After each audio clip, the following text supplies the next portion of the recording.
Good morning, Giants. Okay, I'm having this thought this morning. Imagine we've got three different people, and we hand each of them the same tools, a saw and a hammer. Okay, and so each of these three people gets exactly the same items. There's no difference between them. You would see a big difference in the way they perform. So you'd see one of those people who would learn everything they can about how to use a saw and a hammer to build you a mansion. You have another one that would set the saw and hammer down and say, this is stupid. I'm not doing this. I'm not going to pick this up. Then you'd have a third one that would say, not even think. They would cut their fingers off. They'd do something harmful with it, with the saw and hammer. And so you have these three different types of people, all with the same tools, all with different outcomes. One building a mansion, learning everything they can to do that. One that does nothing, and one that causes harm. Now, when it comes to our emotions and logic, they're two tools. And I want you to think of them as tools rather than part of your identity. Because when we identify with these things, we don't use them quite right. They describe who we think we are rather than being tools that we can use. And I would ask you, how are you using them? Are you using the information, the intelligence, and the emotions to create and to learn? Are you just setting them down and saying, I can't do this? They're bigger than me? Or are you causing harm?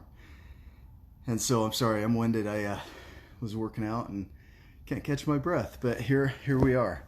So think about that. Your logic, your knowledge, and your emotions are tools. They're not your identity. And we often identify ourselves with these things as though they are us, and they're not us. They're things that we can use for our benefit. I often use the analogy of Einstein, who had the same brain as you and me. The only difference is that Einstein learned to develop two parts of his brain, his hippocampus, which is a part of memory, and the neocortex, which takes that memory and molds it into something. And so we all have that within us. And so he was able to develop and grow that in a way that was superhuman, in a sense, kind of like the Superman shirt. He was superhuman.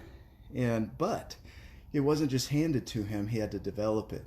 And so my question for you is, today, with knowledge and emotions, will you learn how to use these tools to better your life? Will you learn how to use these tools to improve? Will you start plugging in information and knowledge that's going to be beneficial to you, and start making decisions both emotionally and logically so that you can use both of those together to come out with your wisest version of yourself? Or are you going to set it down and do nothing? Are you going to take knowledge and emotions and say, I've got enough, I already know enough, I don't need this garbage, and set it down? I don't want to learn. Or are you going to cause harm with it? Because some people will take emotions and knowledge and they'll use it to cause harm. And so think about that. How do you want to show up today? For me personally, I like to figure out how I can get more knowledge that can be useful, and not only gain that knowledge and put it into my hippocampus, but use the neocortex to learn how to use it and develop ways to create outside here spatially something that didn't before exist. And so hopefully that's helpful today. Just a random thought. Your logic and emotions are tools, so use them accordingly. You guys make it a giant day, and I'll see you on the next video.